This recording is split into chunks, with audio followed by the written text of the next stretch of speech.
This episode is brought to you by the fabulous members of the You Run Podcast Network, all available at yourunpodcast.com. I wouldn't want to get hurt even more. As if I was stuck in a loop.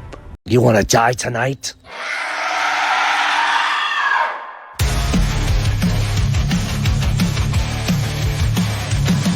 The dad jokes he tells sets the scene. I hang on every word lost in the screen. The passion for fear is contagious enough. You make me believe in Marc's overblown roundups. You run podcasts or a movie review, unveiling facts and playing games too. Your words paint pictures of darkness and dread, leaving me grinning long after I fled. But oh, you run podcasts for the honor of Grayskull.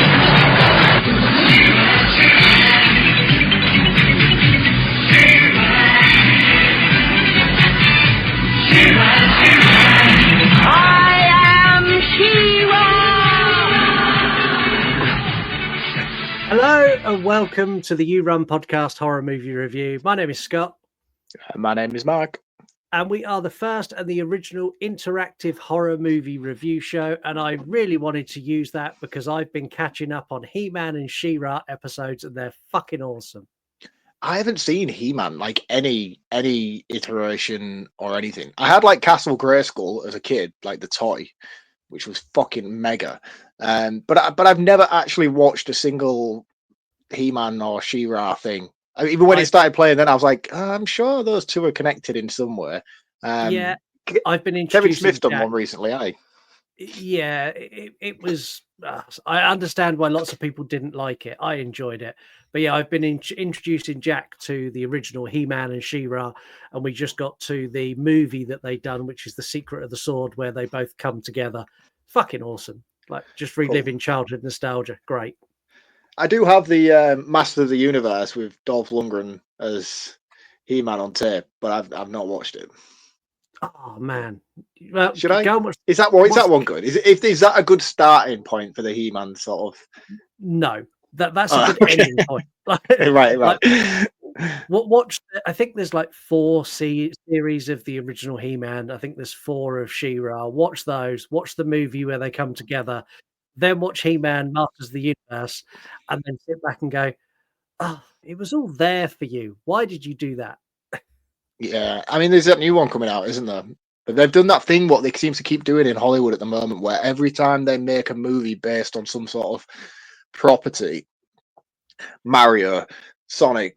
Actually, no, Mario is a bad example because that actually succeeded quite well. But like the first Sonic movie, where they do like that fish out of water thing, and instead of setting it in like their home universe that we all know and love, they bring them to Earth. And like what they did with the first 4 movie, like in the Marvel universe, which again, that's probably a bad example because I like that first 4 movie.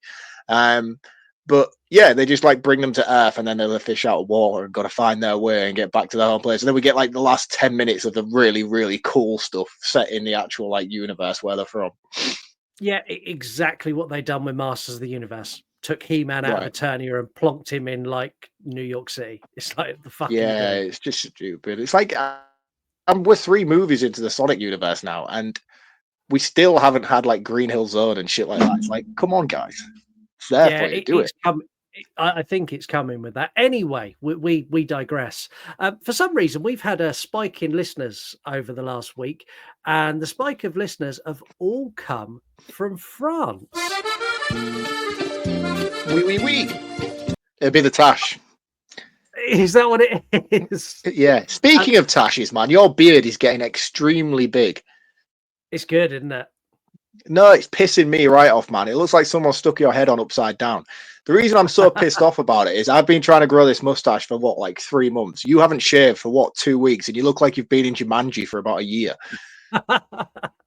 Well, yeah. At some point, I am going to trim it down, but I'm actually growing out my hair as well. Dude, I hate you so much right now. Anyway, wild that we have listeners in France, and believe it or not, they now make up 11% of the listeners of this show.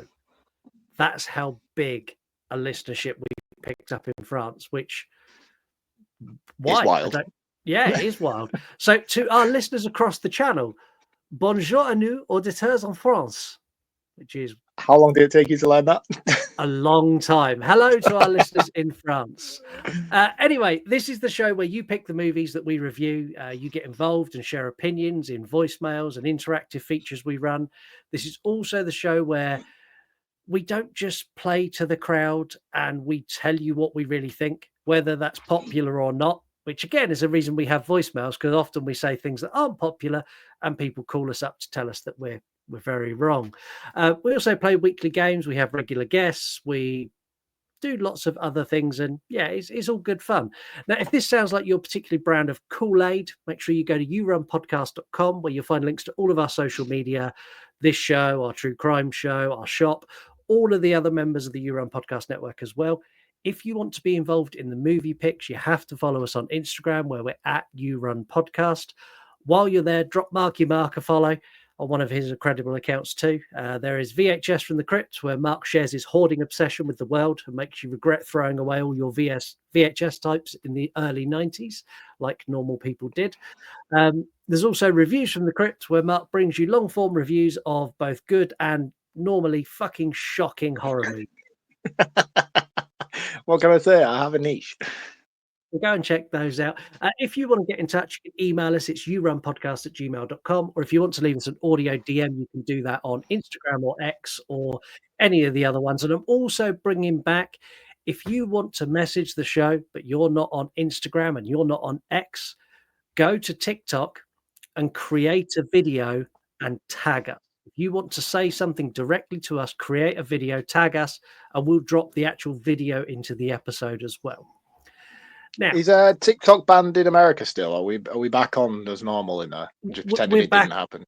We're back on. There's potential it's going to get banned again. I don't think they'll ever ban it. It's just going to be this ongoing. It'll get shut down for a day, then it'll be back. I think that's the cycle they're going to go on. Right. I'm sure lots of you are familiar with how the show works, but for any of you that are virgins out there, this is kind of what we do. We get you all excited with a brief synopsis of the movie.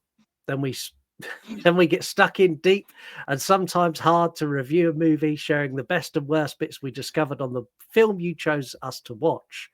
After we've satisfied your lust for the film reviewing, we hit you with a few special moves like facts, interactive features or two.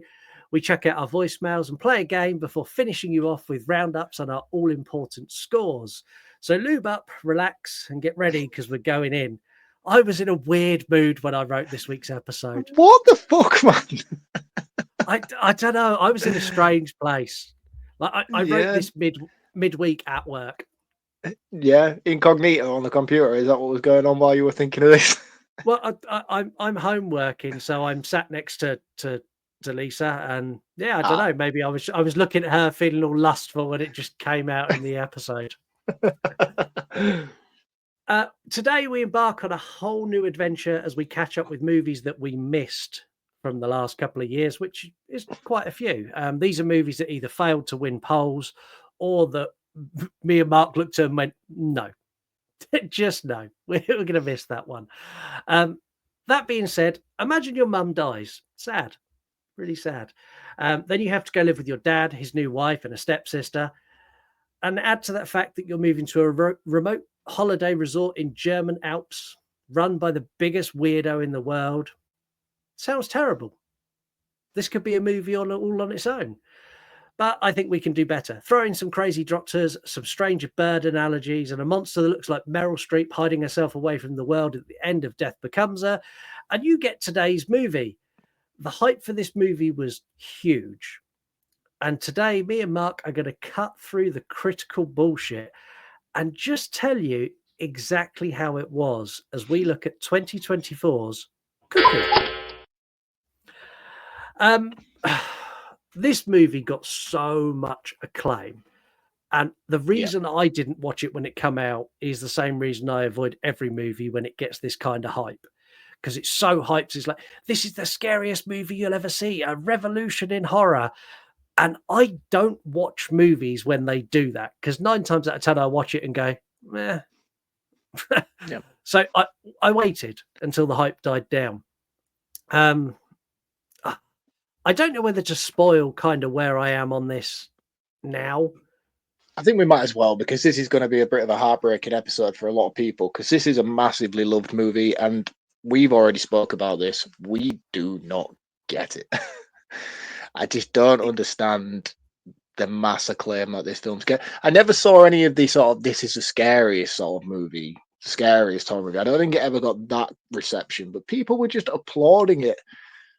And I don't know why. I mean, it's got great cast performances and the direction's pretty solid, but the writing is disgracefully bad. It is just wasted potential throughout. And it's so boring. It's so boring. The first hour of this movie sets up multiple things that have the potential to lead somewhere really, really exciting, which was why I kind of hung on with my interest in like, ooh, that's going to be cool. Ooh, that's going to be really good.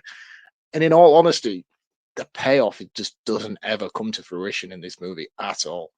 No, and I think this is arguably one of the worst movies in recent memory. This is absolute garbage. But I'm going to run through it, and both me and Mark are going to explain our reasons for telling you why we think this movie is absolute garbage. Film is subjective. Like, if you love this, great. Like, if you get really butthurt from what we're saying, like, that's what voicemails and emails are for. I've told you those at the beginning of the show. Go nuts. We meet Gretchen and her family. Gretchen's great. I'm going to say it now. Schafer, what's her name? Schafer, someone. Hunter Schafer.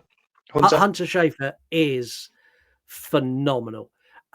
Acting ability in this is another fucking level. She shows every single emotion from happy to sad to distraught to terrified, and it's all pitch fucking perfect.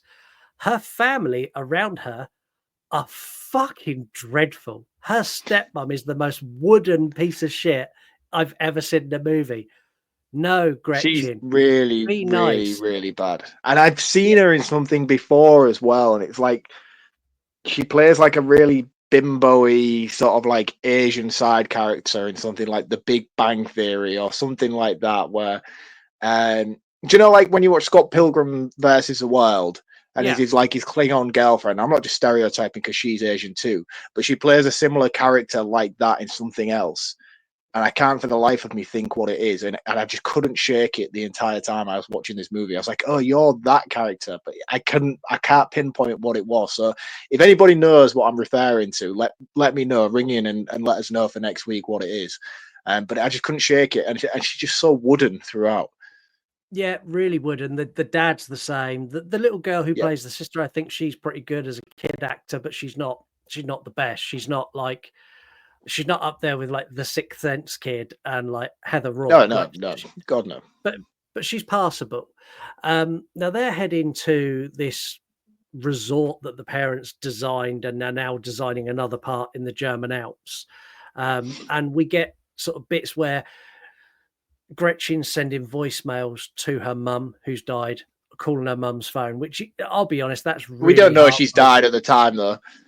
Which is a good twist at the end, and that's probably the only good twist that this movie does provide, is the fact that it turns out her mum's died. But yeah, she's leaving her these voicemails saying, I want to come back, I want to come home, things aren't working here, I made a terrible decision. And you get this kind of, oh, what do you mean you've made a terrible decision? Why have you decided to leave your mum if you're so interested in being at home with her? And then obviously we find out it wasn't a decision she made. Yeah, we never find out why her mum died either. No, we don't. And the other thing I want to ask you, when in time is this set? What time period is this movie? Because I could not fucking work it out. Well, her headphones are wired for a start. Yeah. So I've got to pick somewhere between 90s and modern day, but then her bass guitar is Bluetooth to her amplifier. Yeah. So at the same time, I've got to think it's 2000s plus. But then the clothing. So I don't know. They never. Yeah. Like the clothing, I'm like, these parents are dressed from like 1960. The car they're driving is like 1980. I'm like, when are we? When in the world actually are we now? And I know she's a lesbian, but like she's dressed like in the most stereotypical weird way that they could possibly dress her, and it's like, why have you made her look like that? Yeah. like nobody physically chooses to dress like that at her age, regardless of whether she's making an emo statement or not. Like that is not a cool look. No, it's not. We get to the resort. The creepy guy who runs the resort, he reminded me of someone else, and I couldn't shake it for the whole movie. And every time he come on screen, so when he first meets Gretchen, he does this thing where he like strokes her shoulder and then puts his arm around and strokes her other shoulder. And all that went through my head was Herbert the pervert from Family Guy. Guess who? I couldn't get it out of my head. And like, he was Herbert the pervert for the rest of the movie every time I saw him. Yeah, man. I mean, the thing is, I like Dan Stevens as an actor, and he shows incredible range. Everything I've seen him do, he does such a variety of different sort of performances, and I think he's an incredible actor, and I genuinely liked him here. I just think the writing lets him down because they push him so heavily towards his James Bond-esque villain in his super Alps mansion complex. It's just strange, man. It's just strange. I just don't get it.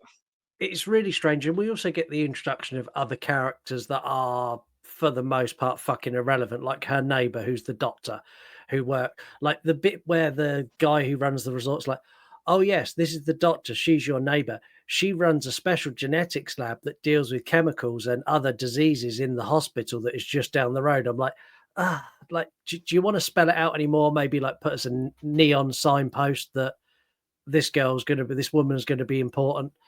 Yeah.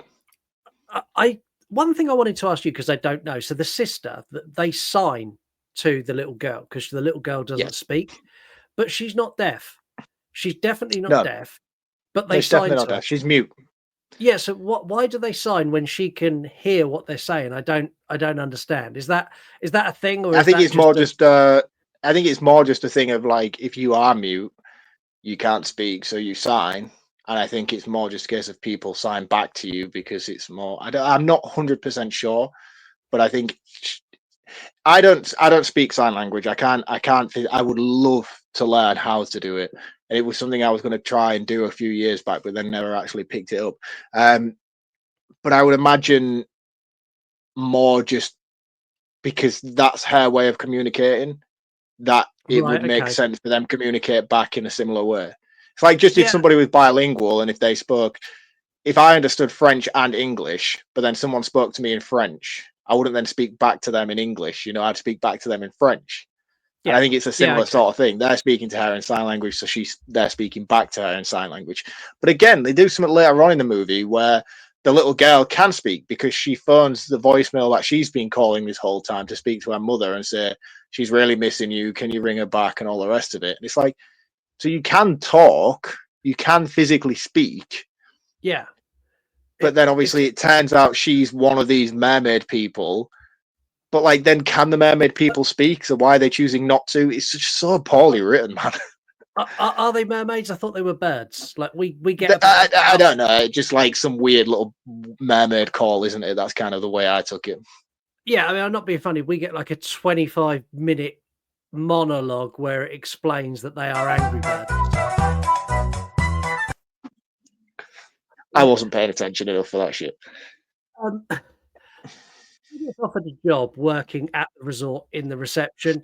The guy's just weird, and like she goes to her job, and it's like she meets the other girl who works there, and it's so clunky and awkward, and like people don't talk like this. This is my problem.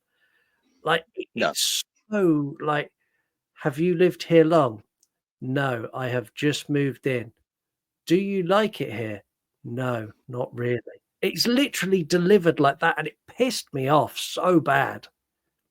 Yeah, and do you know what? It's very reminiscent of like, it's very Twin Peak-esque. Yes. But just executed in a really poorly delivered fashion. And I think that's one of the problems that I found so much with this movie, is that it draws inspiration for so many things that they think is cool, like Twin Peaks and A24 horror movies.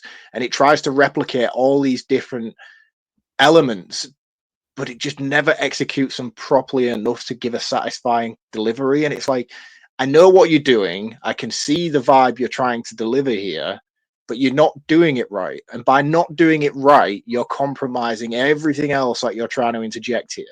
And it's like there's just so many elements to this movie where they're trying to appeal to such a quirky, cool audience that it just comes across as contrived and try hard, in my opinion. I just felt so embarrassed for the filmmaker in a way. And I know that seems like such a heavy critical thing to say, but I felt embarrassed for the effort that they were putting into to be replicative of so many other things without sticking true to what they envisioned themselves. And I'm like, God, man, you this is like a mixtape of everything that people think's cool, but just not very well. It's like a karaoke mixtape of relevant modern day horror. Yeah, it's very much like the writers watched Twin Peaks, then swallowed about 11 A24 movies, and then come up with this. And like a really good example of this is like when she's doing her first day in the job, a girl comes in and she's coughing and she's not responsive, and then she's sick on the floor, and then she leaves. And it's so much like it's just forced down your throat, like that's important. And like as soon as I saw that, the look of the character, like it goes to Gretchen, and she looks at this girl and basically goes, That's suspicious.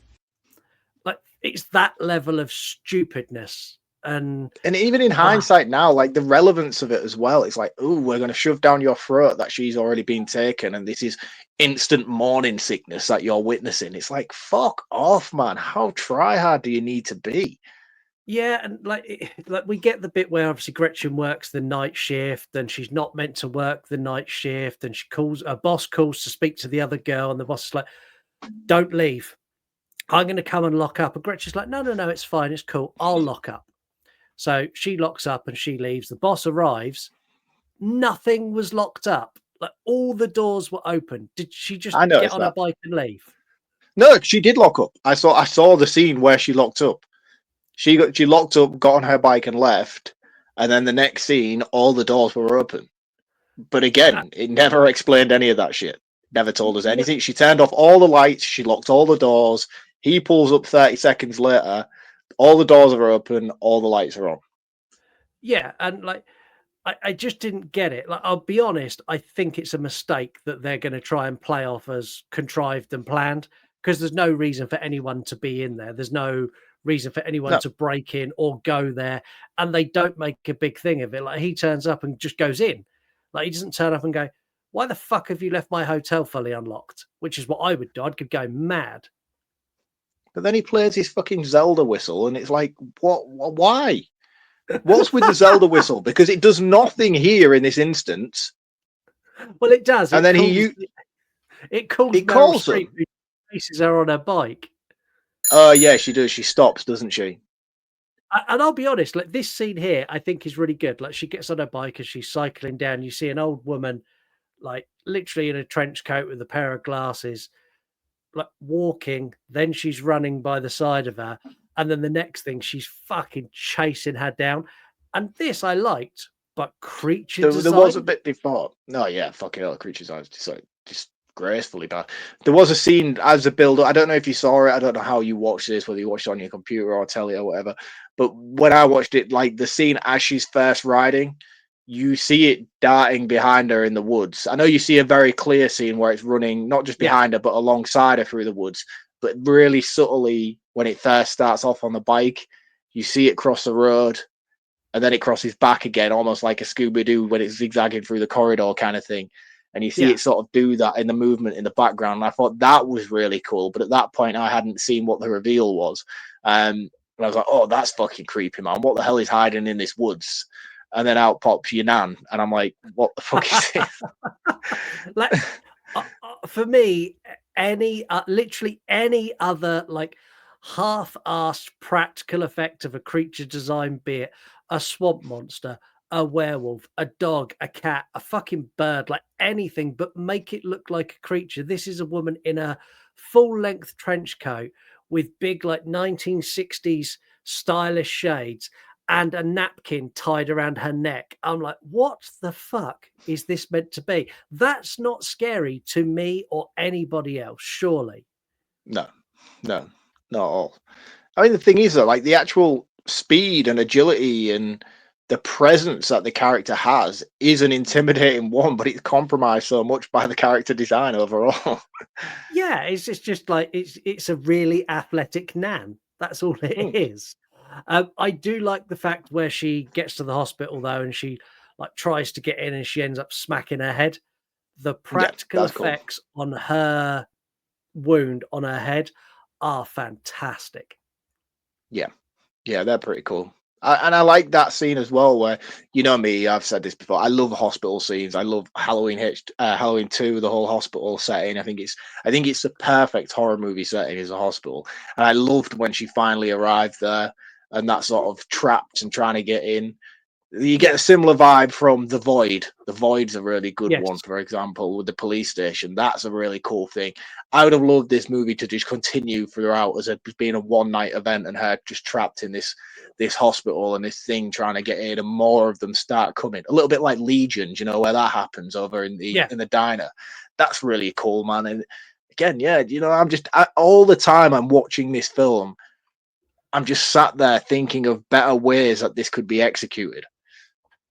Yeah, and like I said, the lack of explanation really annoys me. So we get this. She gets a bang on her head. She goes home. She's patched up.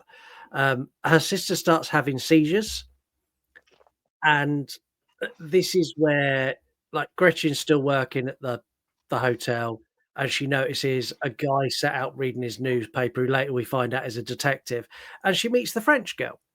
Now, which is quite fitting because we have quite a big French listenership now. Oui, oui, oui. But she meets this French girl, and like again, this is not how relationships or one night stands or anything this is not how it happens. So she checks into the hotel, she goes, she stays the night, she comes back in the morning, she's like, do you smoke? You'll come with me. And then the next thing they're like kissing and tugging each other, and then they're like, ah, leave with me. And they get in a car and drive off. I'm like, what the fuck? Like, this does not happen. I get it, she wants to run away, but Yep. this French woman who's probably 10 years older than her is not just going to randomly go, "Hi, girl I've known for 8 seconds. I'll quite happily run away with you." Like, it's bullshit. Yeah. Yeah. But I mean, at this point in this movie, this is the fucking smallest bit of its problems, let's be honest. I think we need to talk about it.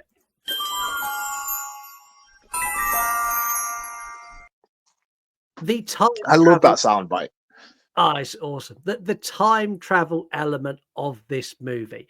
We get a little bit earlier when she's cycling on her bike and she's like giving it all she's got to get away from that granny. When this baby hits 88 miles an hour, you're going to see some serious shit. And I think that's what happened. She hit 88 miles an hour, and this is where shit started going weird. There's like, like, how do you describe it? I described it as a time loop. So she sort of moves forward a bit. Do the car crash because that's easier. So like, they have a car crash, and there's a bit where the French girl passes Gretchen a joint, and we see that, and they have a bit of dialogue, and then we see it again, and we see it again, and we see it again, as they're stuck in this never-ending loop. Yep. And they do it multiple times, and we spoke about it off air. The things they time loop is the most dull shit you could possibly time loop. Well, yeah, it's just ridiculous. I mean, the scene after they total the car and crash it into a field. Like, how cool would it be to Groundhog Day that scene on repeat? But the thing is, as well, like, I don't get it because she's not aware of the time loop, which makes it even duller. Because as an audience, we're just watching the same shit play over again. There's no variables to each situation. It's just the same scene playing and playing again. Yeah. So to me, I don't get the purpose of it. I don't get the relevance of it. It never is explained, and it never comes to fruition as why this is happening. And every time they do it, they're just doing it in dull segments of the movie that feel very underwhelming to the stuff where it would have felt more purposeful and more interesting to do it than where they do. And I don't know. I don't know. It's a very, very intriguing idea. I love the fact that it's interjected into the movie, but again, it's just poorly executed. and doesn't bring anything to the table. You could take this whole segment out and just do away with the time loop thing. I mean, this movie is an hour and 40. You take away those time repeat segments, you've got a nice tight 1 hour 90-minute movie, and nothing makes any difference. 1 hour 30-minute movie, and nothing makes any difference. No, there's literally no difference to it. It's also like the options they had for time loops. Like they do a time loop where she's being chased by the bike and by the woman on her bike, and she turns and sees the woman, then she turns and sees the woman again, and she does it again. Like, do the time loop when she smacks her head and cuts her head open. Do the time loop then. Like later in the movie, you spoke about it off air when they push the bookshelves down. They do a time loop of her laying on the floor going, "Oh no, oh no, oh no!" Like time loop the bookshelves crushing her. But it's just, I mean, I don't get it. I do get it. I get why they do it, and it's in a way to. My perception of it, anyway, is in order for the creature to catch up with them. Yeah, because the creature's still moving. Yeah, so the creature's still moving in normal time. So when Gretchen's speeding away on a bike, she's obviously a lot faster than her running. So she time loops her back, but the creature is still running in real time as she's backtracking on herself in multiple successions, giving her the chance to catch up to her, which is what I'm assuming she's doing when she's chasing after the car. And similar again, when she falls under the bookcase, it's so she can get out of the bookcase and then get to her while she's still trapped. But it doesn't explain that, and it doesn't showcase it very well on screen to the audience. And I might be completely wrong in assuming that's the reason why it's done. That's just how I perceived it, and that's only something that I've done in hindsight, having this conversation with you now, not necessarily because the movie tells me that's what it's doing. No, it definitely doesn't tell you that. And like Gretchen's hospitalized and she breaks her arm. Like you can see the image behind us if you're watching on YouTube or Spotify. Like she proper fucks her up. She proper fucks herself up in this car crash. And her dad's throughout this movie, she's constantly getting smashed up. Oh, massively so. Like her dad stays at the hospital with her for a couple of days. And then because her stepsister's having seizures, she's like, "Oh, I need to leave now and go and be with your sister because your stepmom's tired and needs a break." Like, just if your parents just swap, like you go look after the little kid and the stepmom comes and sits with your daughter. Surely that's how that relationship should work, not just right. Well, we've got a new young kid now and you're kind of old and unimportant. So you stay here and we're going to go look after the kid we love. Like it's awful. And again, like they set up this family dynamic with her where they like make her out to be the problem child, but never explain what the problem is with her. No. You know, like they have this like weird tension, like she's done something wrong or she's the reason why the sister's mute, but they never explain why.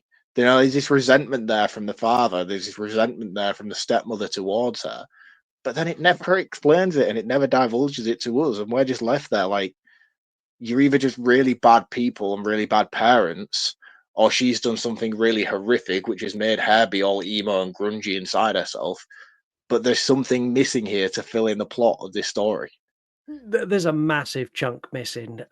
This is where the detective comes and like accosts her, and he explains that effectively, he basically goes, "There's a monster. You're going to help me catch it. Is that cool?" And she's like, "No, I don't really want to do that." He's like, "Well, if you do, I'll take you anywhere you want to go, including back to your mum's." Like, "I don't care. I'll take you wherever you want." And she's like, "Okay, then I'll do it." And they go on this stakeout and stake out one of the huts or one of the cabins that the staff member who works in the hotel is staying in and using. The monster attacks and she uses her time loop power and kind of knocks the girl out on the bed. I've got to ask, what does she pull out from in between her legs, and does it come from where I think it comes from? It comes from where you think it comes from. And this is a whole surrogate mother thing, isn't it? So it's like, it's her embryos that she's taking out and implanting into some other woman.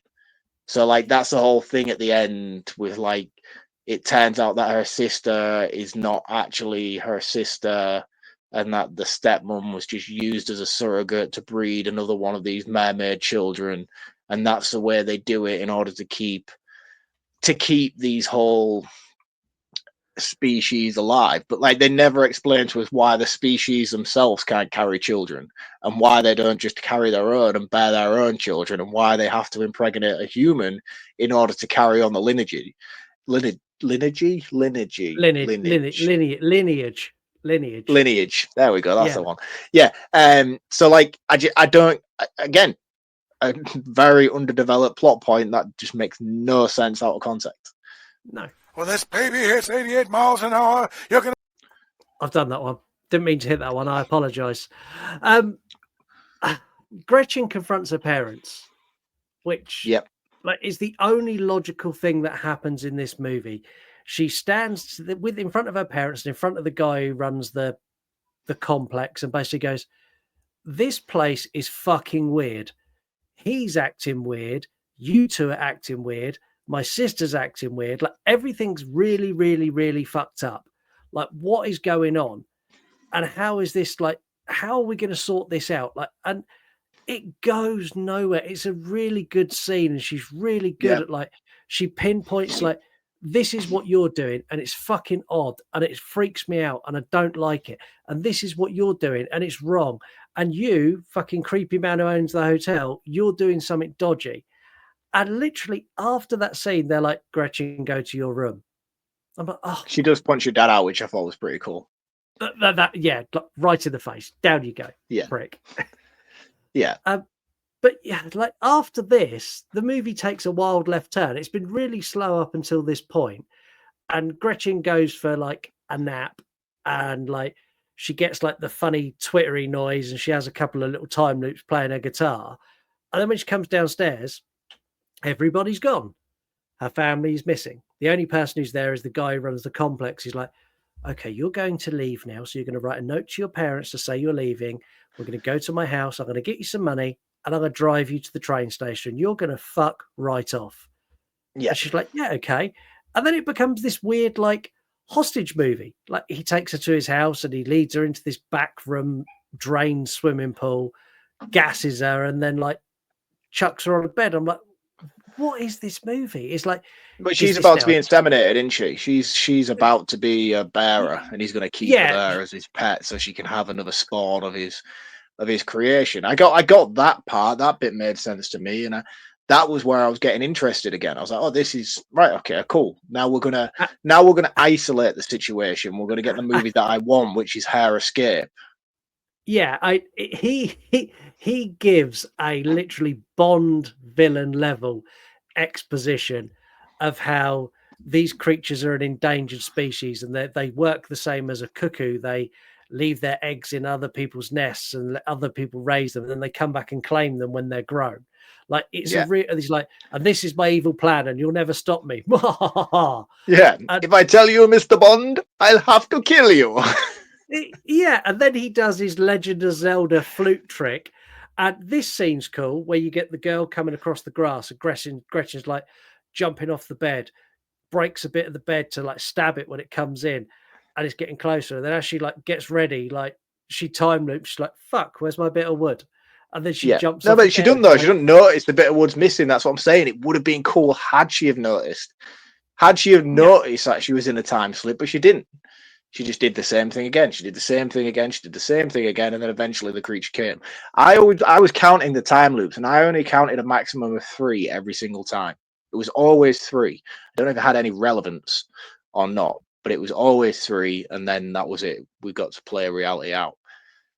Yeah, I'm not sure. Maybe there's a reason. Her escape was shit as well, because she doesn't escape. It's the guy, the detective guy, who turns up, shoots the creature, who's not the granny. This is a young creature.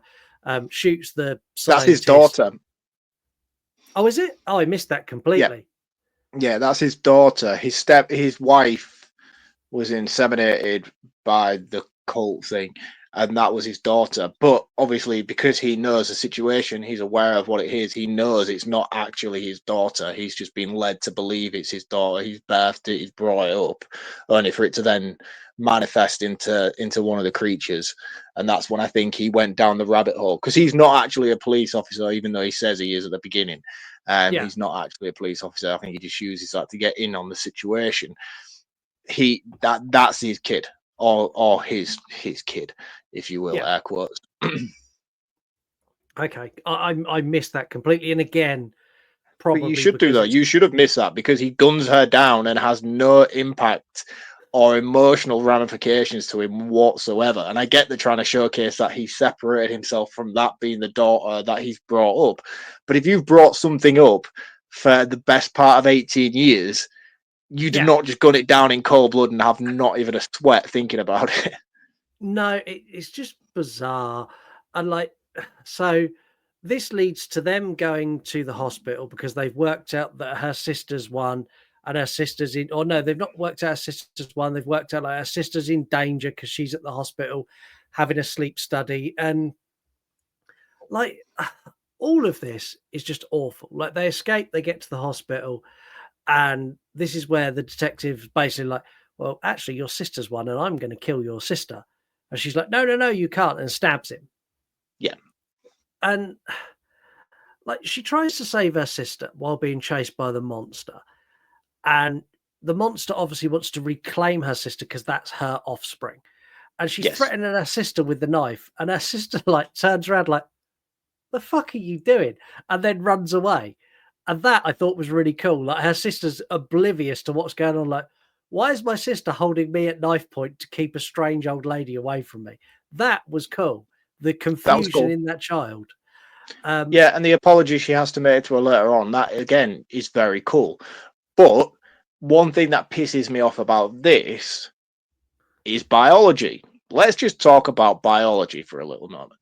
Because this young offspring is Asian. She's an Asian child. Her stepmother is Asian, hence the look that she is Asian. Yes. Her real mother is white. Now, I'm not a scientist per se, but I understand the basics. That if you put a white surrogate baby inside a black mother, that baby still comes out white. Not always. So you had an Asian surrogate, so obviously some of her DNA is gonna. Yeah, I don't know. I don't think that. No, I don't think that's how it works because that is just a carrier. That is just a feeding vessel. DNA doesn't track through. The egg is already the egg from the parent, and the semen is already the semen from the dad. That's the DNA. Yeah, the surrogate's just a vessel. So therefore, when that baby came out, it would be a white Merrill sheep. I am losing my mind tonight. So, like for me, like why is that kid Asian? Well, you're right. Now I think about it, like the mum is the old granny, the dad is the very white, terrible actor. But is the dad the white, terrible old actor though? Well, I don't because know. This is what I don't understand. Because like he hasn't had sex with her unless they put the eggs in and then he inseminates the egg after. Yeah, I think that's how it works. So like he right, okay. The reason, because they. So if he was Asian, that would make sense to me. If he was Asian, I'd buy it. Yeah, but it's not. And like, how did you feel about how easily she took out this monster? Like the monster was like, fuck it. It didn't take much to kill the monster off. No, what did she do? She stabbed it in the throat, which made it stop doing the wailing noise, and then it just chased her for a little bit and collapsed. Yeah, it died. Like, I mean, in a way, I like it because it shows that they're not invincible. Because I do like that whole Dan Stevens' character. He gets shot clean in the face. I fucking watched it 3 times. He gets shot in the face in that swimming pool bit in his mansion. But then in the next scene, he's got like a scratch on his chest as if the bullet just grazed him. I'm like, fuck you. I saw that bullet wipe your head out. But here, I do like it when a creature, especially when they're done in mass velocity like this, where you've got loads of them in the woods, even though we only actually see one in this entire movie, where you've got like a tribe of them. Yeah. I don't like the idea of them being unstoppable. So the fact that she was easily dispensed was cool. Had they have then showed them in mass numbers later on, that's how you handle that. I think, in my opinion, is where if you can easily dispatch one, yes, you're like, oh right, these are easily dispatched. It makes that threat of the mass by numbers later on so much more impactful. But then they never do that. They never bring in like a horde of them coming out the forest towards the end as they're trying to leave or anything like that. And I'm like, again, you missed out. You could have made it better, and you didn't. And what they do, so you get a shootout between the detective and the guy who runs the what are we calling it, the complex. Yes. That's basically it's basically the complex. These two are. Bear in mind, earlier we saw the detective shoot two people from a decent range. These guys are like 8 feet away from each other, and they're fucking stormtroopers. Yeah, They it's cannot ridiculous, hit. man. They can't hit each other, and it all culminates with them in a room. They're hid behind, like the detective hidden behind one wall. He's hid behind another, and Gretchen picks her sister up and holds her sister in front of the guy who wants to save her, and puts her back to the guy who wants to kill the sister, and then like crab walks out the door. Like it's like easily either one of these could have killed the one they wanted. But again, like, it just makes no sense, because the guy who claimed to be a police officer, Yeah, he's just been stabbed twice by Gretchen. yeah, and she twisted the knife, so he's bleeding out. He's desperate to kill this daughter, this child, this creature thing. He has no fucking loyalties to Gretchen. Shoot them both. I mean, no, that's a lie. That's a lie. Okay, they do a scene where they say, oh, what was it? I can't remember the scene specifically, but before she comes out of the room, she has a conversation with him, and she says something like, "You'd do anything to protect so and so, so and so. You wouldn't hurt rah rah rah," which is why he can't shoot her. And right, okay, that's fair enough.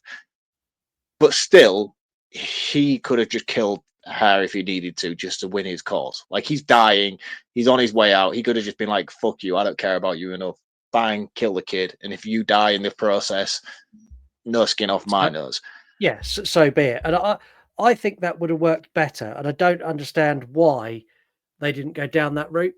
And like the other thing that annoys me in this is like the little girl now all of a sudden realizes that she has the magical power, and you get Gretchen like puts one hand over one ear, but the other is open, but she doesn't get caught in a time loop, and they manage to get out, and these two fire when the time loop's over, and they kill each other, and they just walk out into the sunset, like the end. Like, what?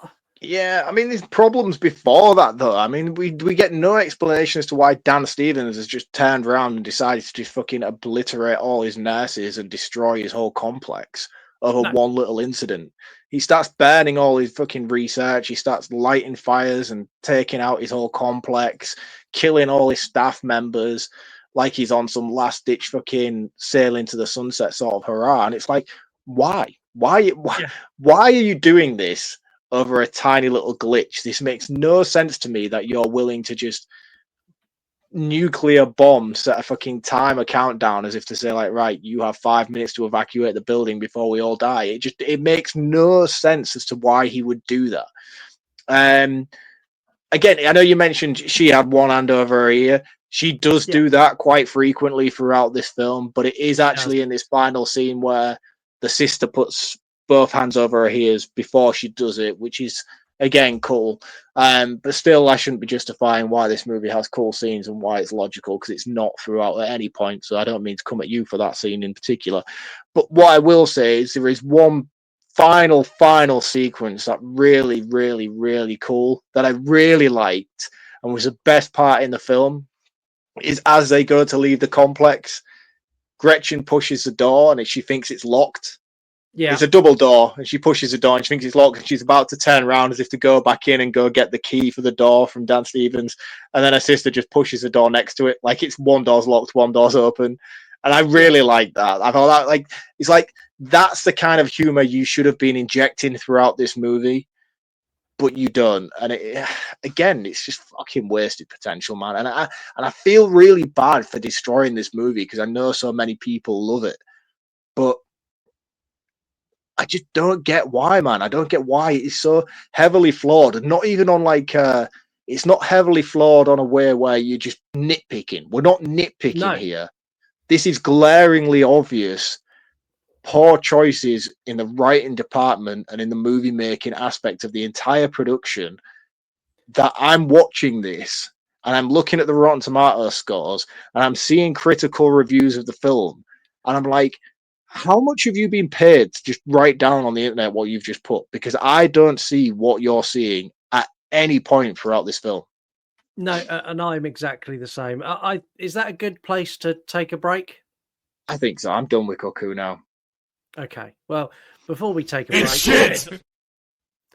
anyway, let's take a Hi, break. everybody. I'm your host, Marc J. Parker, and this is Release Date Rewind. Anniversary in cinema is a huge thing, and Release Date Rewind understand that better than anyone else, as Marc brings guests on his show to celebrate anniversaries of movies, be it 25 years, 35 years, or 40 years. Release Date Rewind is there to cover them all. I don't go well. That's going to be a very wonderful episode with Alco the Horror Night. Movies, TV series, video games, deep dive discussions, creator spotlights. LK the Horror Nerd brings so much to the world of horror. This is a show that covers absolutely everything you could ever want, so make sure you check them out. These shows and many more are all members of the You Run Podcast Network, available at yourunpodcast.com. Please go out to yourunpodcast.com. Check out all of the other You Run Podcast Network members. There are so many different shows on there. There are 18 now, plus our shows. That's 21 shows across all genres, across everything you could possibly imagine. Go and click on one of them. Have a listen. You're going to find one that you really, really like. Now it's time for Marc's recommended account of the week. And I have the best soundbite while he looks for something. He's going to be really excited.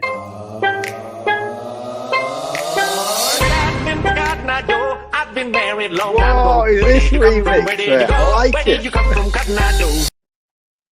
I actually wasn't finished. I got well in the zone then. I do apologise. Okay, well, it's fine. I'll give you another one while you keep looking. Potatoes. Hold up. Boil them, mash them, stick them in stew. That Okay, one is that's the all best you one get. yet. Right. This one kind of comes with a story purely based on the fact that I've been working on a church recently, an old dilapidated church. It was a strange experience, a very gothic church. It was cool. While I was working there, they had a piano, really cool vintage looking piano.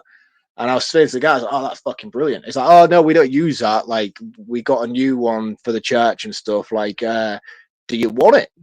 I was like, never thought I wanted a piano before, but I'll take it.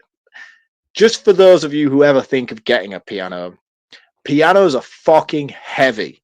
Like, I am talking extremely heavy pianos. I'm not talking like the big grand pianos. I'm just talking about like the wooden freestanding ones that you can push against the wall. They are I was like, yeah. 4 people to move it, minimum. Yes. Me and my lad who worked for me, we moved it. There was 2 of us. We took it, we put it in the back of the van. My van felt like it was going to tip over because it was on one side of the van when I was bringing it back. The most heaviest thing I've ever lifted in my life. But we loaded the piano into the van, we brought it home, and I'm now the owner of a piano. So I'm starting to pick up a little bit. I'm trying to learn to do stuff and pick up things. I'm not Beethoven overnight, do you know what I mean? But I think the key for me to try and learn stuff is just, you know, when you can walk up and do a little tune. You can play, you're not playing a song, but you can play the Godfather theme tune for like 2 seconds or something like that. And I found this account on Instagram which sort of showcases that. So anybody who's thinking of learning piano or picking up a keyboard or is really interested in, I think it's cool to have something. Like, I play guitar and I love to play guitar. I think it's a really cool thing to have as a little sort of Zen moment to just switch off and learn something new. And I kind of trying to take the same approach with this piano, which I've just dumped in my house, which, to my surprise, my wife was actually really supportive of. So I found this account on Instagram called Key Tutorials. They mainly focus upon I don't even know what the word is to describe it, like licks, like sort of instantly recognizable 30-second party stoppers where if someone's like, oh, you've got a piano, do you play? You could walk up and just play like something for 30 seconds and everyone would think you was a god at piano.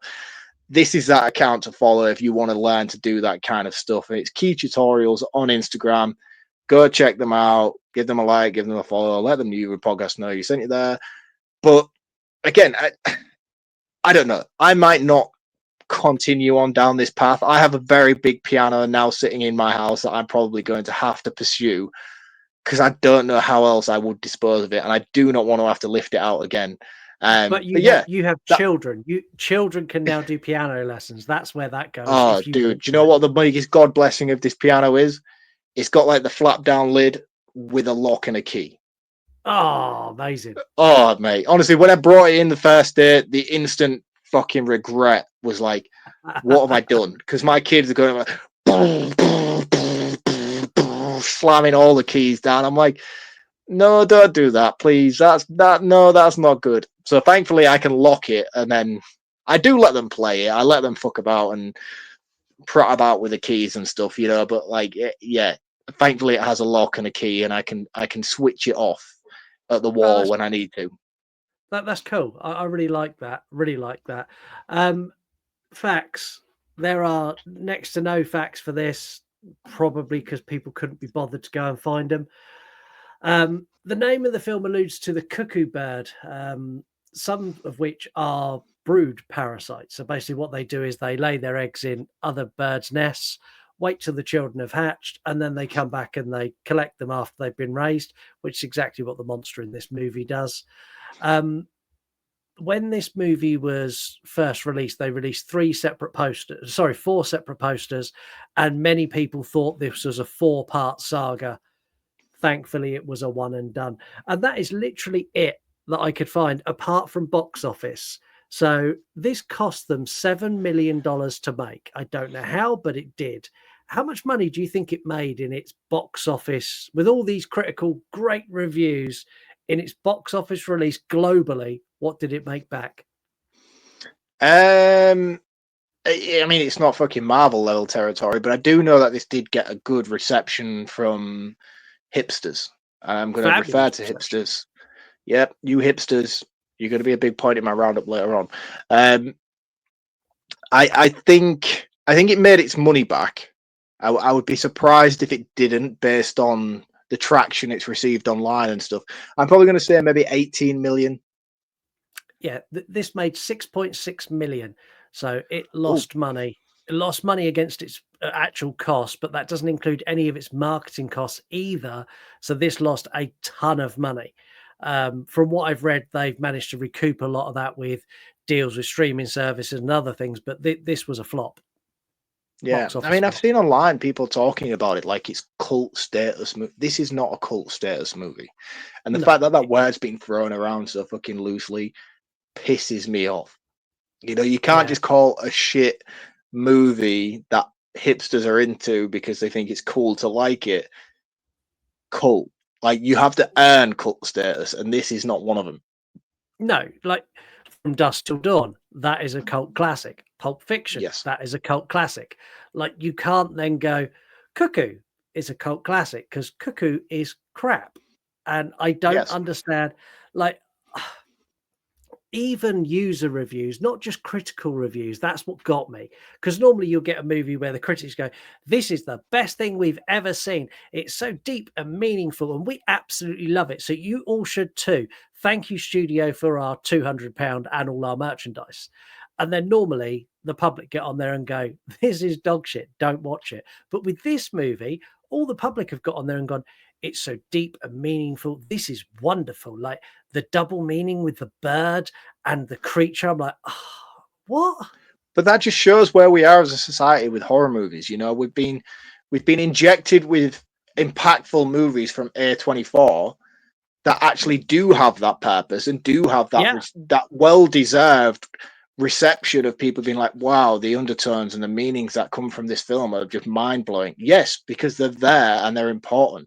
This doesn't provide it, but it mimics it enough for people to feel comfortable enough to jump online and tell you that it is one of those movies, and it's not. It's really, really not. And that's what's blowing my mind, is that there's so many waves of people thinking that because they're the first ones on the internet writing about it and being like, yes, the levels, the deep undertones just resonated with me on so many levels. No, No, it's not right. You're not right that because you think you're watching an A24 movie because they've got the aesthetics down to a T, but it's not. It's not that level and it's not that quality.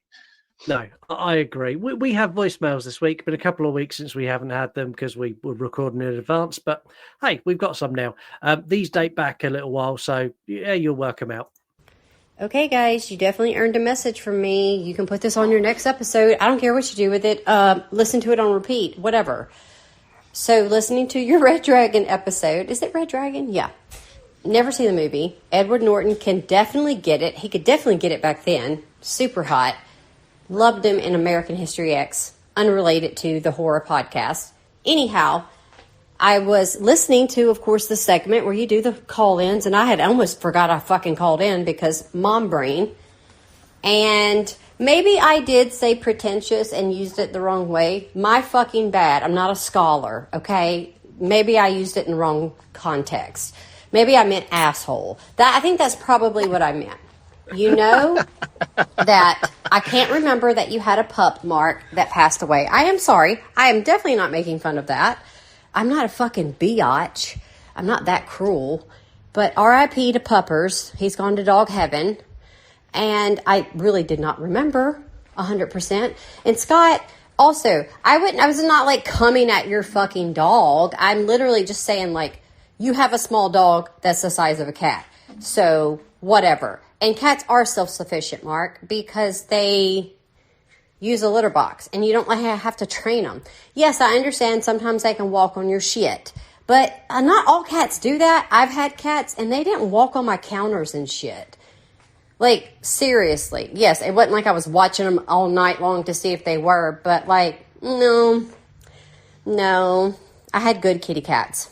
Anyhow, I don't think I have anything else to say. I am just wanting to give y'all that feedback, and I'm going to finish listening to the last bit of the episode. So, yes. Okay, bye. There's a lot for me to dissect there. Dissect.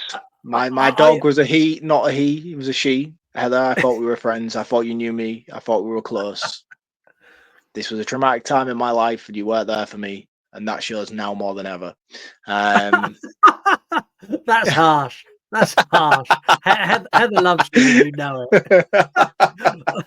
Also, this week I found a cat that both you and me can get fully on board with. Like fully on board with this cat. Are you ready? Yeah, surely.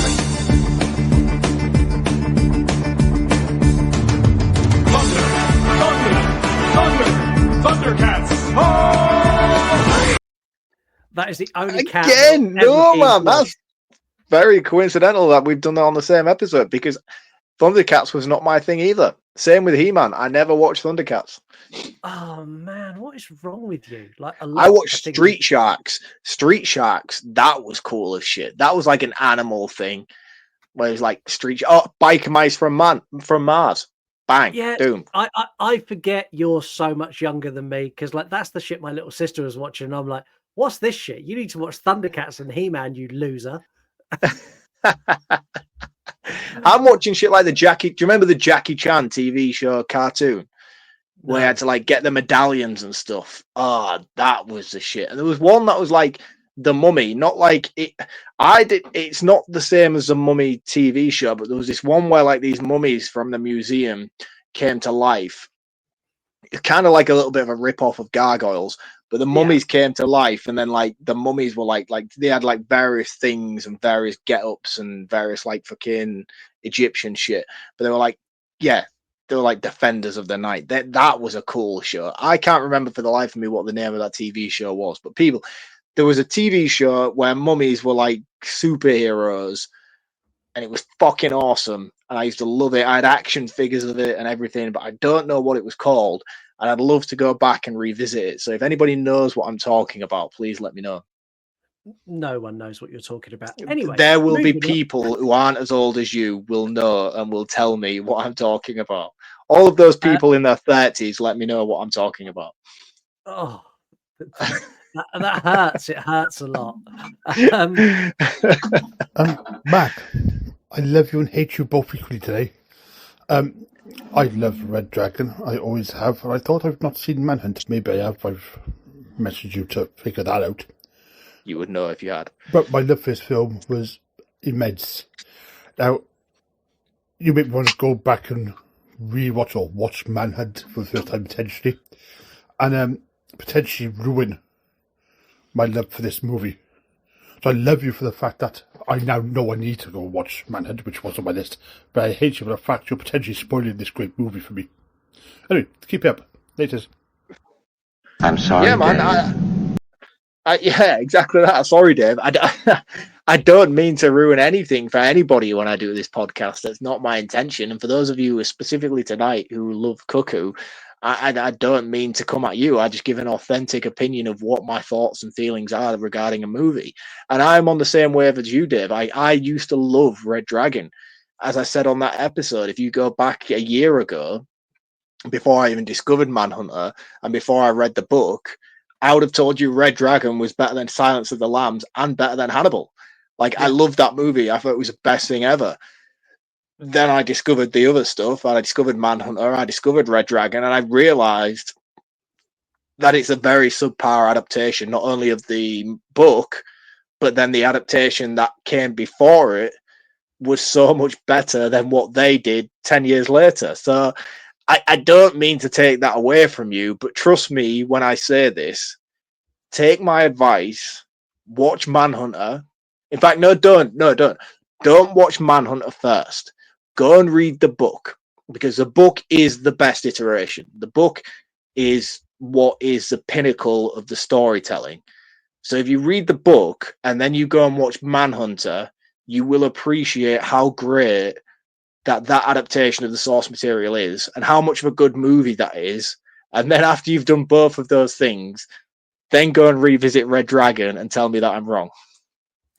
Fucking hell, you just give them about a month's worth of work. Like, no, Red Dragon's not. I did Red Dragon. I think I did like 80% of the Red Dragon book in a week's holiday in Ibiza. So it's not if you've got the time. Okay, moving on. I realise I'm probably not a valid source for Red Dragon because I did get the Freddie Lounge scene completely mixed up. But with the scene where you weren't sure if we were told in the movie about the abusive grandmother, mother type thing, at the scene where Will Graham's son gets taken, I thought throughout the movie we actually did have Francis Dolarhyde hearing his grandmother's voice in his head, telling her, sorry, that's my dog barking in the background, telling him that, saying horrible things to him and being abusive. Like, I have read the book, but I actually thought that's what told us that in the movie, and that made the connection. I might be wrong. I think I need to watch it again. But anyway, tell me what you think. So who is that? This is Kate. So Kate heard you saying that we don't get enough of the understanding that the grandmother hates him. And on the episode, I didn't argue it because I wasn't sure. So after I got that message from Kate, I went back and I watched just some clips to find out. And we actually do. There's many times when he's battling with that you hear his grandmother saying all the things that Will Graham says at the end, where she's like, "Oh, you've wet the bed, you dirty little animal." And we missed. Do we actually? We 100% do. I went back and checked. Go and Google it. It's like Google grandmother scenes Red Dragon. I'm not typing Google grandmother scenes. No. I'm Kate, Yes. Yes. No, are right. No, I'm not. Mark is wrong. So Heather said she was done with her messages. Oh, wait. Mark was also talking shit about Funko Pops. Okay. So I don't collect them, but I do have a few that I did not personally buy, but I got as gifts from an ex-coworker, and they are from The Office. So I have a Dwight, a Michael Scott, and I think a Pam. I can't remember. But I don't really, and then I have an Evil Dead Funko Pop thing. But that's it, and I don't display them. But also, like Beck said in her message, y'all can't be coming at people because, some people like what they like, okay? You like this movie Red Dragon, so not everybody likes it. I don't know. Maybe a lot of people do. Okay, rant over. Goodbye. I'll do what I want. This is my fucking show, and I'll bash on whatever I want. But sorry, Heather, that was very aggressive. I love you, really. But however, the one thing I did pick up on that message is Heather's slight stumbling on the a co-worker. Is this an ex-partner that gave you these Funko Pops, Heather? Because you sounded a little bit jarred when you was like, a co-worker gave me these. Coming soon, a message from Heather explaining everything, dressing down Mark again. We're going to move on. We've got captioned this. I'll be honest, I completely forgot to drag the image in. It's the granny on her hands and knees with her glowing eyes. Yeah. That's the image. After the bike chase scene, I saw it. Yeah. So dissect that film. She promised we'd stay up all night and play dress up. And this is in reference to the girl that's laying on the bed behind. Mike, the movie misfit. I've got my goggles and my raincoat. I'm going in, which is quite apt for what happens next. And finally, Leprechaun 81, which is Imitation Dave. When you're drunk and drop a contact lens and spend half an hour looking for it and then realizing you're wearing sunglasses and you don't even wear contact lenses. You and me have been that drunk. Dude, I have probably most of the time on this show, to be honest with you. Yeah.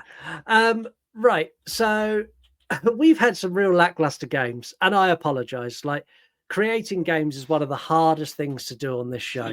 It takes so much time and effort to find something that works for audio and sometimes video, and also something that is engaging and that you can all play along with. And sometimes they get repetitive, but I come up with something completely fucking new.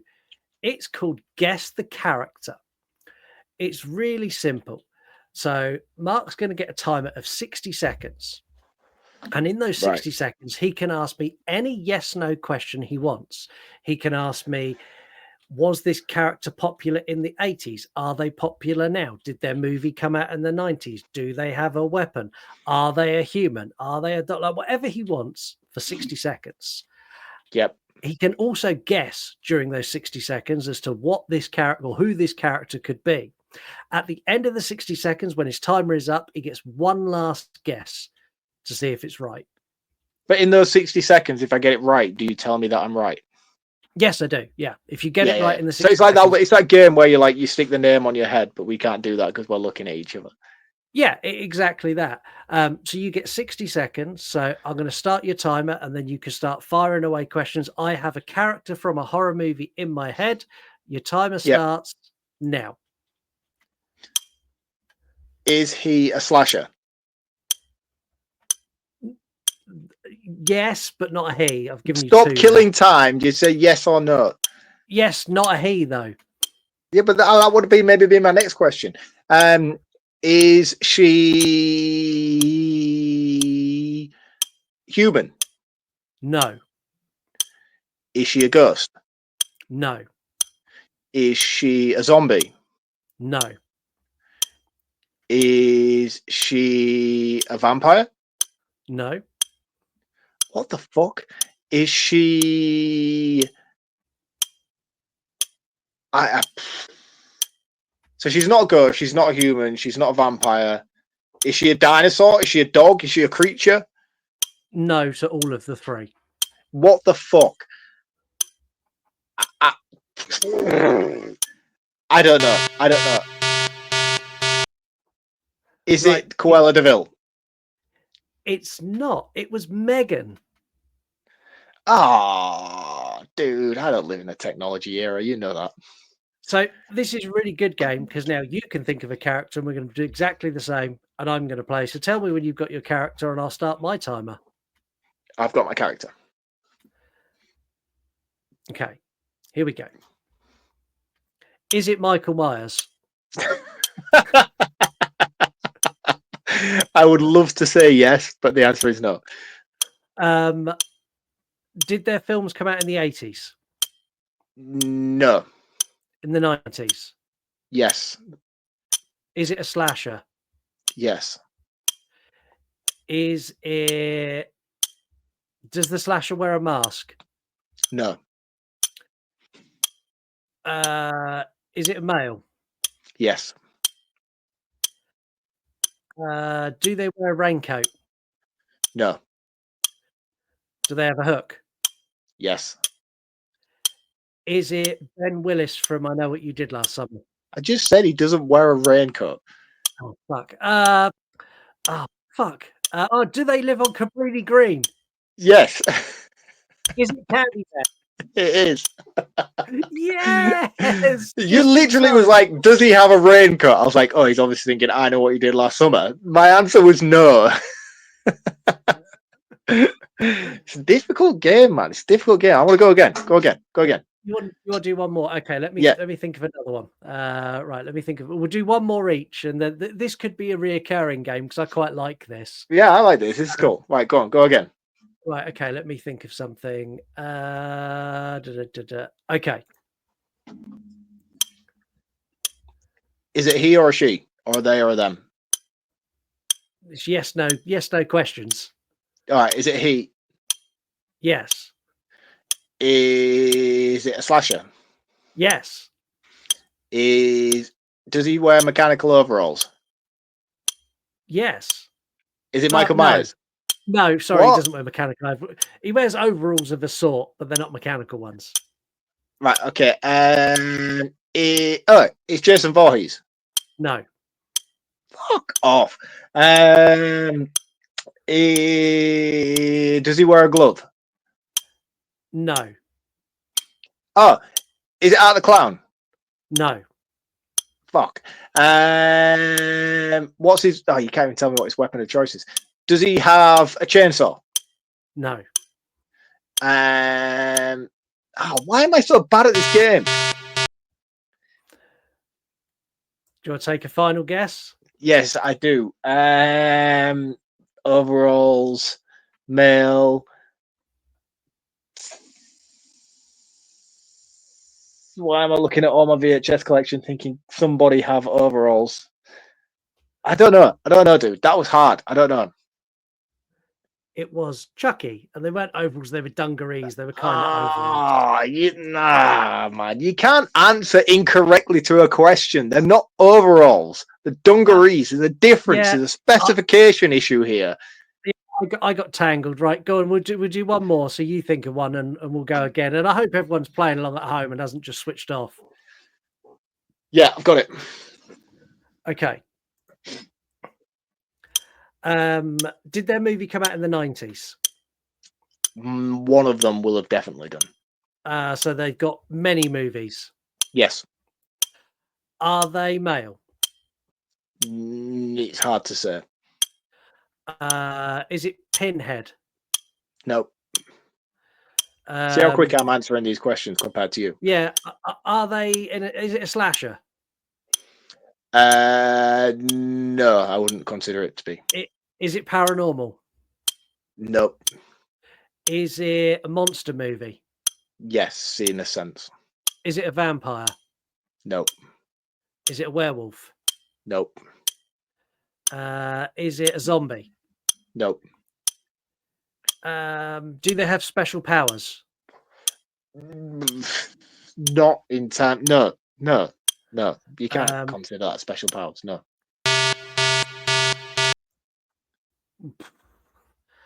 I'm gonna go. I honestly don't know. Freddy Krueger. No, I was thinking of the Xenomorph. Oh, I didn't even ask if it was an alien. Damn it. So that's our new game. If you like that, let us know, and we'll do more of those, because I think that's a good game that we can play regularly, and also saves me coming up with new games again and again and again. So if you like that, please like that. Let us know. Do you want to round this up first, or do you want me to take it? No, I think I'll go first, just to get it out of the way, really, because I don't have a great deal to say.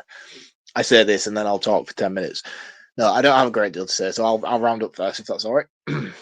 Yeah, just so you know, so because you have very long roundups, I've introduced a new thing. So when you always say, why didn't you when you listen back to the episode, or when people message you like, why didn't you stop me? Why didn't you stop me on my rant? I've got a thing now. every episode we're going to have a sound bite. If you're going too far, you're going to hear this. You go a little faster. Right. So let's go then. Let's fire go. away. Right. Now there's even added pressure. I don't like it.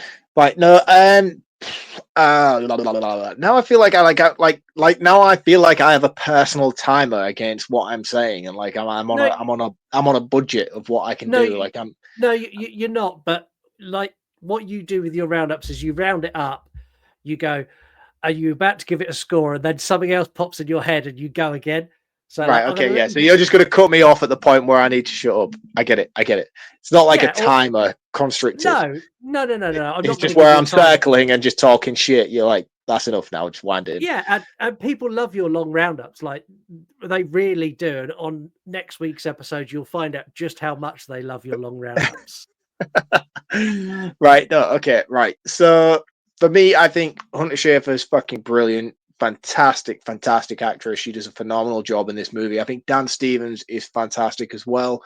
I've seen him in a lot of movies now, especially within the horror genre as well, something that he dips his toe into quite a lot. But everything that he does do within the genre, he has a varying degree of I'm really struggling with words. Differential. Yeah, we'll go with that. I don't think that's the right one, but that's what I'm going to go with. Characters that he's so contrasting against. Like he can be the big butch action man in the movie. He can be the weak protagonist in the movie. He's got a varied sort of. I don't fucking know. My mind's gone with words tonight. I like Dan, is my point. I like Dan. Dan does great in this movie, and it's an unusual role to see him in this movie, playing such a sort of weird Joseph Fritzl-esque character, while also playing it against such a James Bond-esque villain. I feel like he's been given free rein throughout, and he's made the best of what he can with the script he's being given. I feel like his point of direction was very limited, and he's just kind of taken it upon himself to go with it. And he did a fantastic job in juggling such a limited direction, I think. I think, to be fair, though, Tilden, who actually directed this movie, I don't actually know if it's a male or a female, because I don't know. It's a female who directed this movie. Tilden's such a random name that I couldn't work out what it was who actually did it. But she's a really good director. Like, this movie looks really good. The cinematography is fantastic, and the stuff with the actual rewind scenes themselves, even though we've picked them apart for what they are, they're actually shot incredibly well. It's just limiting in terms of content, but like stuff like that is perfectly executed, along with just like that scene that we spoke about earlier, where you've got the argument between the mum, the stepmom, the dad, and Dan Stevens, where she's just losing her shit and be like, this is just fucking weird.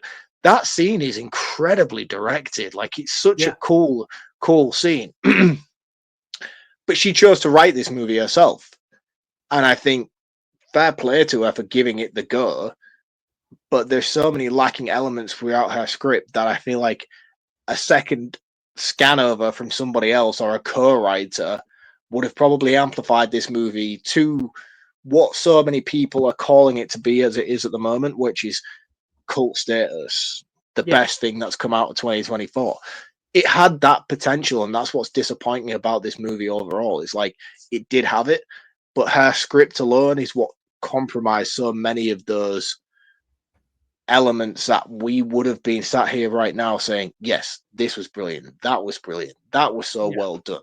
The direction's great, the cast is great, the soundtrack's great, the score's great, but you let it down by her script. And I think the actual idea of it and the through point of it and what she was pushing towards is a really good concept, but she didn't have the ability to flesh it out enough, or she thought too much that the audience would be able to fill in those pieces for her, that she didn't need to put them in. And again, that just kind of comes down to that whole misconstrued element of tonal displacement, where you've taken so many things from other movies and so many elements that people are like, this is cool, this is cool. It's like, you don't need to explain the movie. The audience will put it together. The audience will get the message, which does work when you have, like, Midsummer. I'm not a big fan of Midsummer. It wasn't my cup of tea. But for me, in terms of undertones and suggestibility, that movie executes it flawlessly. I think it does a really good job of not explaining it, but having the audience pull it together themselves. And I think this is the kind of thing she was trying to do here with this script, but there wasn't enough there around it for the audience to do that in such a comprehensible way. No. So for me, this movie failed on many, many elements. It succeeded in quite a lot. And I think that's the biggest problem of it, is because as a glossy effect, as an overall aesthetic of a movie, it visually looks fantastic. It's represented well by its cast. And I think it blindsides a lot of people into thinking this movie is something more than it actually is. And that's when I came at the hipsters earlier on in this roundup. I think this is a movie that's come out where people are expected to think it's cool. They're expected to think that it's a great movie, and if you don't understand it or you don't get it, you're not in the clique. You're not cool. You don't get movies, man. You don't get film if you don't understand Cuckoo. Yeah, it's very much that. This is very much the vibe. It's very much the vibe that I've seen on the internet as well, and it's like, you're wrong. You're wrong. The movie might have marketed it that way. The initial reactions out of festivals might have made you think that you were going into something that was going to be spectacular to you, and you've just ridden the tailcoats of expectations, and you've actually seen it yourself and got to the point where you daren't turn around on your initial opinion, and you've just stayed in that lane. And I think that's something that's happening so much in horror movies these days, is you get those initial Fright Fest and Sundance Film Festival reactions where people are like, this is the best thing ever. And people are so scared to turn around and say, actually, no, I watched that, and that's not what you told me it was going to be. So we're either not watching the same movie, or you're being paid to tell me something so that everybody else jumps on board with it. And I feel like this is one of those movies that falls into that category very, very, very easily, where, like, the initial screenings, the initial reactions, people have gone and watched it, and they might have enjoyed it. The select group of people who saw it first time around might have seen it and might have liked it. I follow a lot of YouTubers who review horror movies and stuff like that. They came out and they've all told me that this was one of the best movies of 2024. Yeah. I hate naming names because I'm not that kind of guy, but Cody Leach, I don't know if many of you follow Cody Leach on YouTube. He's one of the YouTubers that I do follow. He went to one of these many festivals when Cuckoo came out last year, and he was one of the first people to come up like, Cuckoo's the best thing since sliced bread. Love Cuckoo. Great movie. One of the best experiences I've ever had. So I had initial expectations myself. Yeah. And I'm a big fan of Cody Leach, and I wouldn't want to go against the grain if he told me something's good, and then I go in and watch it, and I'm like, no. So I can understand why people fall into that bracket of being like, but he said it's great, so he must have seen something that I didn't see. So therefore, if I turn around and say I didn't like it, does that compromise my opinion? Does that compromise my value as an input because I've maybe missed it? So people tend to then follow the flow of the river and be like, well, he said it was great, so I must say it's great as well. Yeah. And I feel like this is one of those movies where everybody's just started off on such a high with it. They've given it such a reception that now it's sort of filtered down throughout the grain that people are so scared to go against it later on in the day. And for me, I'm not one of those people. I'm going to tell you right now, this failed on many levels. The writing is one of the most atrocious efforts I've seen. It tried so hard to fall into so many categories and brackets that it lost its own personality. I've amplified what I think is good about the movie. I think the cast is great. I think the direction's right. I'm done. I'm at the end. I think the cast is great, and I think the direction's great. But they're what my score is going to be based on. It's those elements which is going to elevate the actual overall score. So it's going to get a 2 out of 5 for me. And that's because I don't want to downgrade it too wholeheartedly, because it is a bad movie. I won't watch it again, but I think it's worth going to see the performances alone and seeing what the potential is within the director who's made this movie. Just have low expectations going in. This movie's not great. Like, the hype would lead you to believe this is the fucking best thing in the world, and it's not. Hunter Schafer is an incredible young actress, and the performance she gives in this is nothing short of phenomenal. I'm calling it now. One day in the not too distant future, she is going to hold an Oscar in her hand. She is that good of an actress. Minus Dan, whatever his name is, the rest of the cast, Dan Stevens, minus him, the rest of the cast are diabolical. They're like they picked them out of a gas station while they were going to shoot this film. None of them are believable. The dialogue is clunky. The expedition dumps that we get throughout are like, spread the shit out across the movie. Don't just give me like a Bond villain. This is my plan, and this is. I don't want that. Like, drip. The way movies like this work is when they drip feed it to you. They drip feed it to you, and you put all the shit together yourself. And in this movie, they just expedition dump a couple of times, and I don't like it. The creature design is atrocious. Like, I've never been scared of an old lady. Like, not really scared of it. There's creepy old lady. Like, old people work as scary. Like, Pearl is scary. The granny from Legion is fucking terrifying. But the granny in this is not scary in the slightest because of the way they've dressed her. And it just didn't do anything. Like, the whole time loop thing was cool, but it was underutilized and not explained properly. The end shootout with the scientist is just laughable, where they're 2 feet away, like unloading round after round after round and reloading. And like, they didn't even get like, when you see the bullets hit walls near them, they're like 3 foot away from the person they're aiming at. It's dreadful. The other thing, I watched this movie 3 days ago. I had to rewatch it today because when I went to put the episode together, to put bullet point notes together, because I watch every movie we do each week, I watch twice. But when I went to do bullet point notes, I couldn't even get started because I couldn't fucking remember anything. It's instantly forgettable. Like, after this movie was finished, I'm like, okay. And like, if you asked me 10 minutes later, like, what happened, I would have struggled to go back through it with you. It was a great concept, just poorly delivered across the board. I really didn't enjoy this. It's one of the first movies I've considered turning off because I was so disinterested in it. Great performance from Hunter Schafer. Beyond that, this movie is utter garbage. It's a 1 out of 5 from me. And I'm going to end it by saying, do not believe the hype. It is all bullshit. No, I agree. Do not believe the hype. This is why I don't watch modern day horror movies. I don't. I don't watch like new horror films that come out because it's just, the internet's just so much. It's so accessible for people to pass opinion on. And I know we do this as a podcast. This is what we do. Yeah. We come here and we talk shit each week. But like, it's so convoluted by people who are like out to gain likes and repetition and notoriety. They're like, oh, the thing he said this was the best thing ever. And it's like, do you know what it is?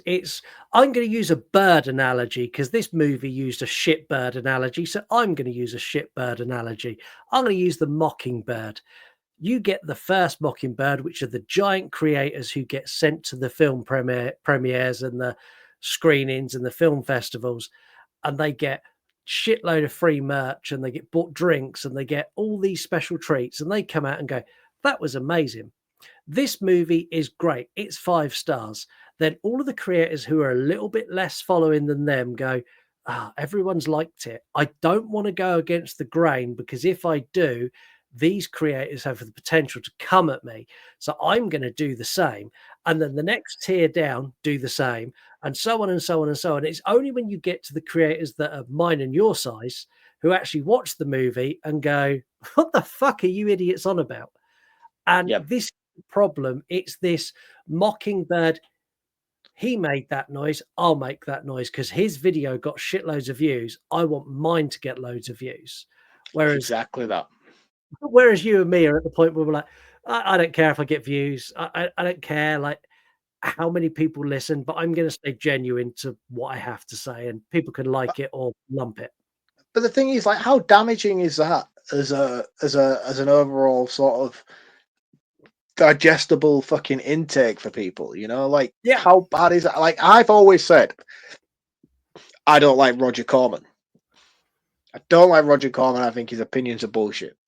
Yeah, but I'm actually beginning to appreciate Roger Corman as a fucking reviewer, purely based on the fact that he's actually just like, he doesn't care whether he gloats about a movie or he disses a movie or if he talks shit about a movie, because he's only speaking from personal experience. And if he likes something, he will say he liked it. He's never been one of those reviewers, even though he's had this mass acclaim and everybody always takes his word as gospel. And it's like, I've always been one of those people who's like, he shit on one of the movies that I loved. Like, he's just talked garbage. He just does it for effect. He actually doesn't. He actually just does it because that's his personal opinion. And there's been many movies that we've reviewed on this podcast that I've come at and I've dissected and I've been like, that shit, which has had a massive cult following or mass acclaim from many people who listen to the show. And I've had taken serious flack and serious heat for it. But like, I've just stayed true to my opinion. And I'm like, it's only taken me to this point now to be like, actually, you know what? Roger Corman, he's actually he's just doing what he feels is. He's just I've just hit a point where I'm like, is Roger Corman the right actually word, or is that the guy from Trauma that I'm talking about? Yeah, he is. You are the right guy. It's like, oh, Robert Eggers. No, that's the guy who directed The Lighthouse. What am I talking about? Who's the fucking reviewer guy that I'm trying to talk about? His name's on the tip of my tongue, but I know exactly who you mean. He's the guy who, like, what's his name?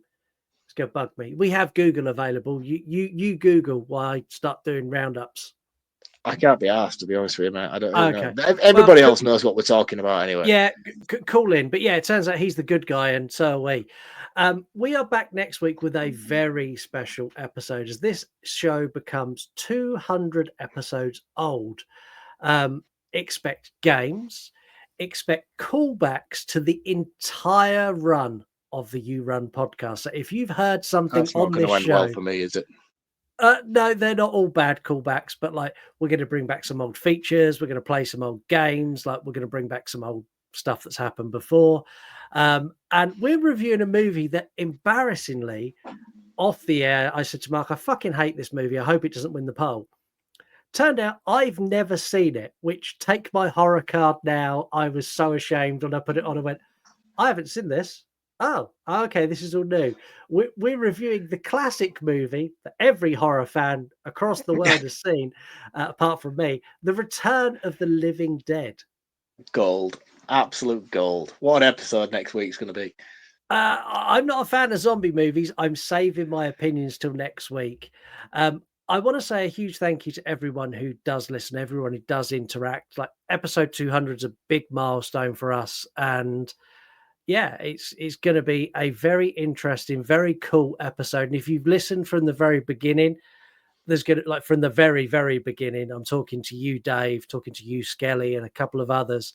There's going to be some stuff in there that you're going to laugh your ass off, because you'll be like, oh shit, that was when they had that. That was when they done that. Oh, that was when they done that stupid thing that didn't work. Oh, they're doing it again. That's funny. And as one little teaser that I know will make Mark so happy, next week, for 1 week only, dad jokes are back. Oh, fuck off, man. It's 1 week only. You can handle it. I don't know if I can. I'm living in an era right now where we were done with that shit. Yeah, but next week it's all going to change. Everything changes. You better bring your A game for it then. But until then, stay classy. Have a wonderful week. Bye, guys. Cheers, guys. See you next week. You want to die tonight?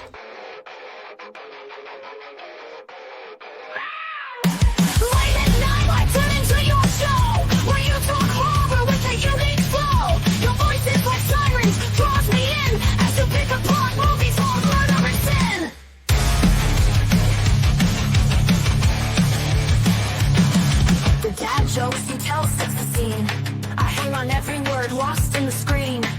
The passion for fear is contagious enough. You make me believe in Marc's overblown roundups. You run podcasts or a movie review, unveiling facts and playing games too. Your words paint pictures of darkness and dread, leaving me grinning long after I fled.